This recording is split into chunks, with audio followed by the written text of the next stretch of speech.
Totoo ang chismis, Tia Andaya main setter na ng Choco Mucho, Alba Wong Ferrer sinong aalis.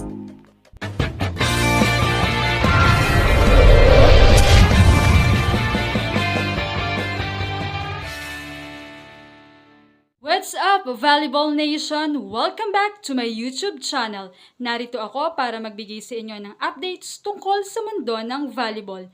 Pero bago yan, don't forget to subscribe and hit the notification bell para updated ka sa aking mga videos.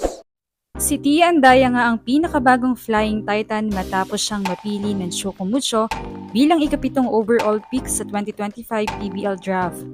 Bumaha ng emosyon ang Phil-Am setter na si Tia Andaya matapos nga siyang mapili sa rookie draft. Patungong Choco Mucho Flying Titans, isang koponang kilala bilang paborito ng fans at palaging contender sa liga. Bahagi siya ng dalawang rookie na kinuha ng Choco Mucho at hindi maitago ni Andaya ang kanyang kasabikan na maging bahagi ng koponan. Lalo na't isa ito sa mga itinuturing na paparating na puwersa sa usapin ng kampeonato sa PBL. Nakakahinga na ako, ni-stress talaga ako pero sobrang excited. Sa totoo lang, hindi ko alam kung ano ang mangyayari ngayong gabi. Pero sobrang saya ko talaga, ani ni Andaya. Siyempre, isang dagdag na aspekto ng paglalaro para sa Flying Titans ay ang fan base, kung saan isa nga ang koponan bilang paborito ng karamihan sa liga. Para kay Andaya, isang alumni ng Central Washington University, ito ay isang kakaibang hamon na masaya niyang hinaharap habang natututo.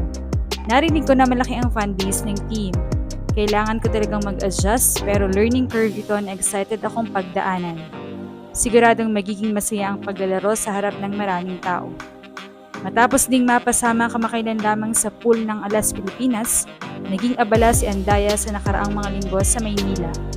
Sa kasikatin nga ng Choco Mucho, inaasahang magiging isang kilalang pangalan si Andaya sa PBL. Pero sa ngayon, masaya na siyang na maging bahagi ng biyahe. Sa kabila ng mga hamon ng paglalaro bilang profesional sa Pilipinas, plano ni Andaya na bawasan ang ingay at tutukan lamang ang mga bagay na kaya niyang kontrolin. Isa-isa lang, sa tingin ko ang mahalaga ay harapin ang mga bagay habang dumarating ang mga ito. Mananatiling grounded at mag-focus lang sa volleyball. Yun ang paraan para malampasan ko ito, sabi niya.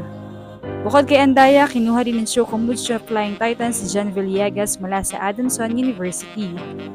Samantala, dahil nga sa pagkuha ng Choco Mucho ng isa pang setter, ay palaisipan tuloy sa mga fans kung totoo ba na may aalis na setter sa Choco Mucho.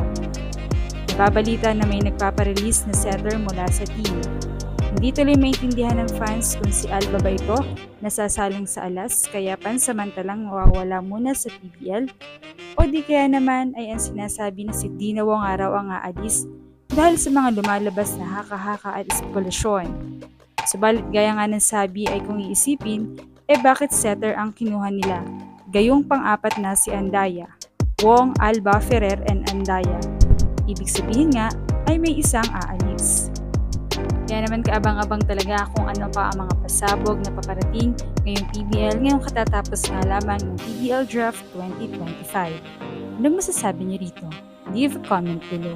Thank you for watching and don't forget to subscribe.